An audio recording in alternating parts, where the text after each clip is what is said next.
नमस्कार दोस्तों। आज मैं बात करने जा रहा हूँ आपसे यूटीआई प्रॉब्लम के बारे में। यूटीआई प्रॉब्लम है क्या या किस किस को हो सकती है, क्या है आपको हो सकती है या आपको है। तो सबसे पहले हम बात करेंगे कि यूटीआई प्रॉब्लम है क्या। तो इस बीमारी में यानी इस बीमारी में जो आपका यूरिनरी ट्रैक्ट होता है वह इन्फेक्टेड हो जाता है। तो जब आप यूरिन रिलीज करते हैं उस दौरान आपको पेन भी हो सकता है आपको जलन हो, या रुक रुक के आपको यूरिन रुक रुक के बाथरूम जा रहे हो, या हो सकता है कि कई बार यानी एक दिन में कंटिन्यू मतलब सपोज दैट एक घंटे में ही आप 8 से 9 बार पेशाब कराए हो। तो उस दौरान भी ये प्रॉब्लम क्यों होती है, इस सबको बोल सकते हैं हम कि आप एक यूटीआई प्रॉब्लम से ग्रस्त हैं।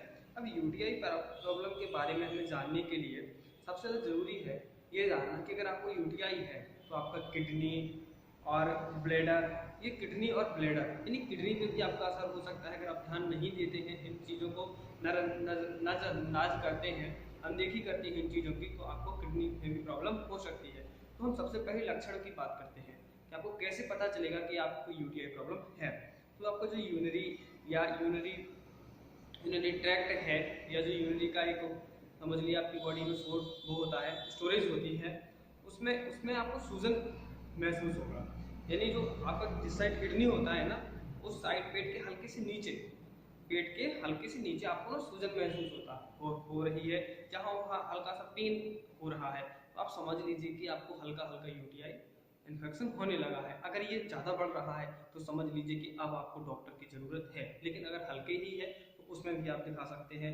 और आप यूरिन रिलीज कर रहे हैं तो ड्यूरिंग यूरिन पेशाब करने के टाइम पे भी अगर आपको दर्द हो रहा है या जलन हो रही है तो भी आपको यूटीआई प्रॉब्लम है। अगर बार बार आप पेशाब जा रहे हैं, बार बार आपको यूरिन यूरिन रिलीज करनी पड़ रही है तो भी आपको प्रॉब्लम हो सकती है। या आपकी यूरिन में से स्मेल आना, कभी कभी आपने देखा होगा कि जैसे ही आप पेशाब करके आते हैं बहुत गंदी बदबू आती है, तो भी आपको यूटीआई प्रॉब्लम हो सकती है। या यूरिन में ब्लड आना। ठीक, अब आपको कैसा पता चल कि जब यूरिन में ब्लड आता है तो आपका हल्का हल्का ना ब्लड जो एचबी हीमोग्लोबिन लेवल होता है वो कम होने लगता है, और आपको ना वीकनेस आना स्टार्ट हो जाता है पेट के निचले हिस्से में। यानी जो आपका ये पेट है ना, अगर आप देख पा रहे हो तो आपके पेट है उसके निचले हिस्से में दर्द होने लगता है। ठीक, हल्का हल्का बुखार आने लगता है, ठंड लगना, और कभी कभी ठंड के साथ आपको कंपन भी होने लगता है। तो समझ लीजिए कि आप यूटीआई प्रॉब्लम से ग्रस्त है। जी मचलाना यानी बोला जाए कि आपको ना वॉमिट होना, बार बार आपको ये लगे कि मुझे फिर से वॉमिट आ रही है, फिर से वॉमिट आ रही है, बट वॉमिट आ ही नहीं रही है। तो ऐसी कंडीशन में आप समझ सकते हैं कि आप यूटीआई प्रॉब्लम से ग्रस्त हैं। तो जरूरी नहीं है कि आपको 100% हो चुका हो, लेकिन हो सकता है कि उसके सिम्टम्स यानी लक्षण ये होते हैं। और बुजुर्गों में जो बुजुर्ग होते हैं उनको भूख ना लगना या सुस्ती, मतलब पूरे दिन आलस सा आना उनको, ठीक है, थके थके से रहना, उनके ये लक्षण। छोटे बच्चों को भी होता है, कई बार देखा होगा आपने, बुखार, पीलिया, उल्टी दस्त, चिड़चिड़ापन, अगर ये बच्चों को हो रहा है तो आप समझ लीजिए कि आपको ना आपके बच्चे को यूटीआई प्रॉब्लम है।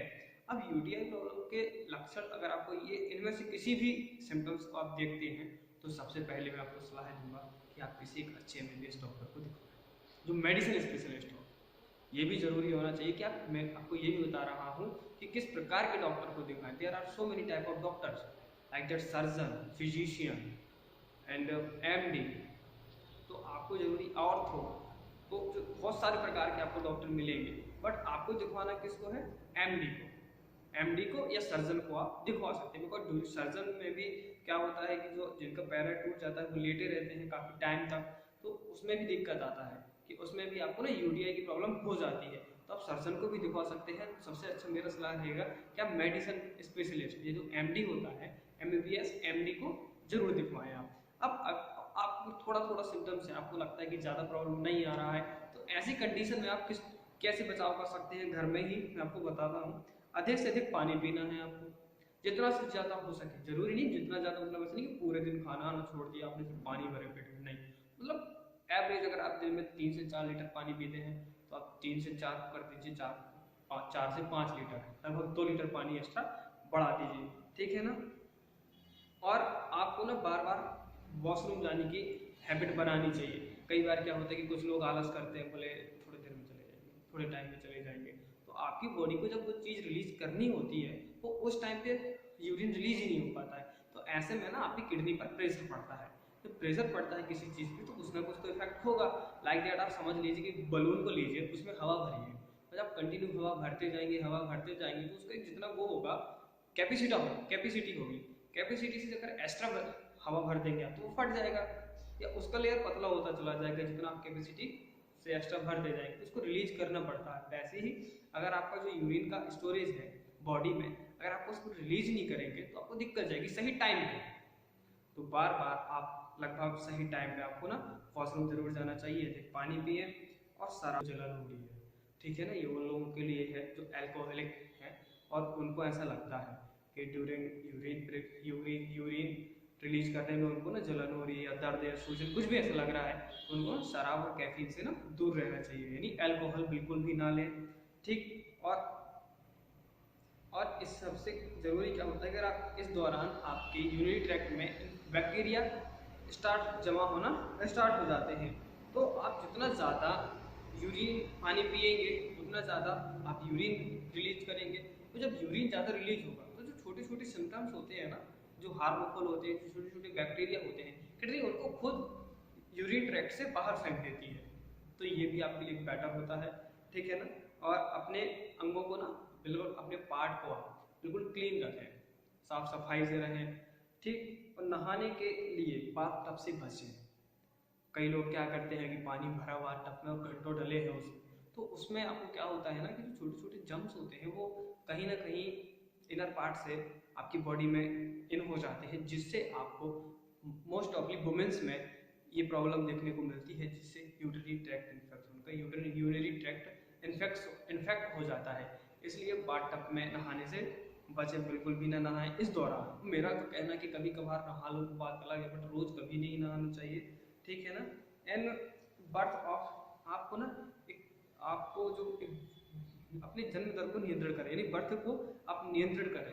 अगर आप बहुत सारी टैबलेट खा रहे हैं, बार बार प्रेगनेंसी को रोकने के लिए आप बहुत सारी टैबलेट्स खा रहे हैं, अलग अलग इंजेक्शन लगवा रहे हैं, मेडिसिन ले रहे हैं, तो ऐसे करने से बचें। बिकॉज ऐसे करने से आपका यूरिनरी ट्रैक्ट और अंदर वाली जो और ऑर्गन्स हैं वो इन्फेक्टेड होते हैं। तो ऐसा करने से बचें कि आपके कुछ बचाव हुआ है। तो मोस्ट ऑफली अगर आपको थोड़ा थोड़ा लगता है तो ज़्यादा पानी पिए तो आपको बेटर होगा, या फिर किसी अगर इससे ज़्यादा प्रॉब्लम है तो आप किसी अच्छे डॉक्टर को दिखवा सकते हैं।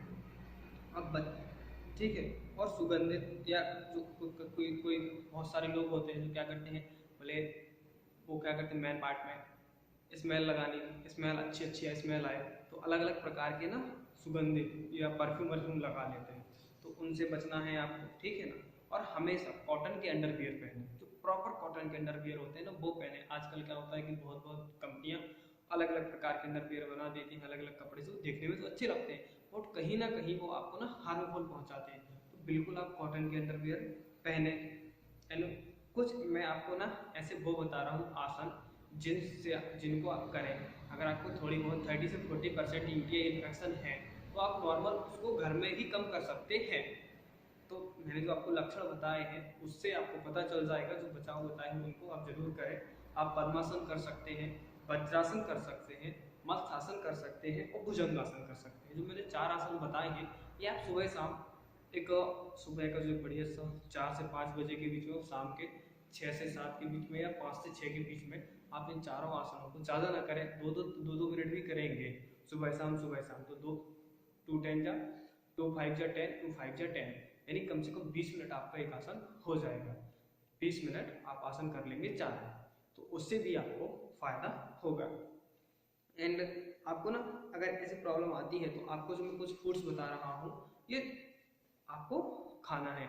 नारियल का पानी होता है वो ज़्यादा से ज़्यादा पीना है, बिकॉज जो इन्फेक्टेड एरिया होता है, जो पानी की कमी होती है, पानी की कमी से भी यूटीआई इन्फेक्शन होता है। क्या होता है कि गर्मियों के दिन लोग पानी बिल्कुल नहीं पीते हैं या इतने ज़्यादा व्यस्त होते हैं कि वो पानी उन्हें पीने का समय ही नहीं मिल पाता है, तो उस दौरान भी सबसे ज़्यादा यूटीआई की प्रॉब्लम आती है, स्पेशली वुमेन्स में। तो आप नारियल का पानी ज़्यादा से ज़्यादा पिए। अगर आपको जलन हो रही है, बर्निंग हो रही है, लाइक दैट कुछ भी आपको ऐसा लगता है तो आपको सबसे ज़्यादा पानी पीना चाहिए। और नारियल का पानी हो जाए तो बहुत अच्छी बात है। अलसी की दाल होती है उसके जो सीड्स होते हैं उनको आप खाइए।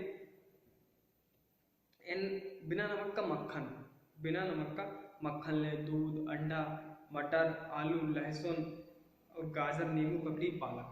ऐसी जो मैंने आपको चीज़ें बताई हैं, गाजर हो गया, बहुत आपको बड़े आराम से मार्केट में मिल जाएगा। पालक का जूस भी निकाल सकते हैं आप, पालक नॉर्मली भी खा सकते हैं। अंडा दूध तो अंडा और दूध सबको ऐसे ही मिल जाता है, नॉर्मली लोग खाते भी हैं। तो हो सकता है मेरा वीडियो आप भी खाते होंगे, ठीक है, तो आप जरूर इसको लें। तो ये आपका जो हल्का फुल्का 30 से 40% आपको जो यूटीआई प्रॉब्लम होगा, तो मैंने आपको लक्षण बताए हैं और आपको लगता है तो आप इनको यूज करेंगे तो यूटीआई आपका कम हो जाएगा, बढ़ेगा ही नहीं, तो आपको ज़्यादा दिखाने की जरूरत नहीं पड़ेगी। एंड कुछ मैं आपको टैबलेट्स बता रहा हूँ, अगर आपको लगता है कि इसके बाद भी मुझे कुछ टैबलेट लेनी चाहिए तो आप ले सकते हो। जो टैबलेट मैं आपको बताऊंगा, जो ड्रग बताऊंगा, इस सेम ड्रग आप जिस भी डॉक्टर के पास जाएंगे वो ही आपको रिकमेंडेड करेगा। जैसे एक यूटीआई के लिए, यूटीआई इन्फेक्शन के लिए एक सिरप आता है जिसका मैं ड्रग बता देता हूँ, आप सेम ड्रग से ले सकते हैं। Cranberry extra, cranberry extra 300 mg रहता है, डी मैनूस 200 mg रहता है, उसमें पोटेशियम मैग्नीशियम साइट्रेट 978 mg रहता है, शुगर फ्री आता है। तो ये जिस कंपनी का आता है वहाँ यहाँ कोई प्रचार नहीं चल रहा, बट आप इस सेम ड्रग में किसी और का भी ले सकते हैं, बट आपको बड़े आराम से मिल जाएगा। एंड एंटीबायोटिक्स टैबलेट आप इस दौरान खा सकते हैं। एंड पेपिसिलिन एक इंजेक्शन भी आता है, अगर आपको ज़्यादा दिक्कत है यूटीआई में, तो जो कीटाणु को मारने के लिए, एंटीबायोटिक को मारने के लिए पेपिसिलिन का यूज़ भी डॉक्टर कर सकता है, या आप भी नॉर्मल आपको ज़्यादा लगता है तो आप इनको लेके दे सकते हैं, कोई दिक्कत नहीं होती है, ठीक। अमोक्सिक्लिन ले सकते हैं आप, अमोक्सिक्लिन से एक हाई ड्रग आता है, अमोक्सिक्लिन आता है क्लेवनिक एसिड के साथ, बहुत सारे फार्मास का आता है, वो बहुत सस्ती टैबलेट पड़ती है, 17 से 18 रुपए की टैबलेट बड़े आराम से पड़ जाती है। तो अगर आपको जलन या ऐसा कुछ दिक्कत हो रहा है, बर्निंग हो रहा है, तो आप उसको ले सकते हैं किसी भी शॉप पे, मेडिसिन वाले पे, मेडिकल पे जाके कि मुझे अमोक्सिनेट दे दो, आप अमोक्सिक्लिन में दे दो, अमोक्सिक्लिन आप कोई भी बोल सकते हैं, अमोक्सिक्लिन 625 mg की टैबलेट चाहिए तो वो आपको दे देगा, आप उसे सर्च कर लीजिए, अच्छा ब्रांड का आपको मिल जाएगा। अगर आपको ज़्यादा दिक्कत है तो डॉक्टर आपको ऑगमेंटन भी लिख सकता है। ऑगमेंटन एक ड्रग है जो ऑगमेंटेड डीओ के नाम से मार्केट में चलता है, तो आप इसको भी ले सकते हैं, डॉक्टर आपको इसको लिख सकता है। एंड साइप्रोक्सिम लिख सकता है आपको, ऐसे नोट्रोफेसल लिख सकता है, या फेसोफेसल लिख सकता है, ऐसे बहुत सारे ड्रग हैं जो डॉक्टर आपको लिख सकता है। तो जितना जितना मैंने आपको बताया है कि अगर आपको यूटीआई प्रॉब्लम हो रही है तो आप MBBS medicine specialist MD doctor को दिखवाएं, पानी ज़्यादा से ज़्यादा पिए और कोशिश करें कि यूटीआई प्रॉब्लम आपको हो ही ना। पर ड्यूरिंग प्रेगनेंसी में सबसे ज़्यादा दिक्कत होती है यूटीआई की, तो आप नारियल का पानी पिए अगर आपको हो गया हो, और गाजर, पालक, जो मैंने आपको सब्जियां बताई हैं ये खाएं, और एक अच्छे डॉक्टर को, ज़्यादा प्रॉब्लम है तो ज़रूर दिखवाएं। धन्यवाद, मिलते हैं किसी एक और अच्छी वीडियो में। नेक्स्ट वीडियो में हम किसी एक ऐसी ही बीमारी के बारे में बात करेंगे जो आपके लिए बहुत लाभदायक जानकारी होगी। सब्सक्राइब करना बिल्कुल ना भूलें।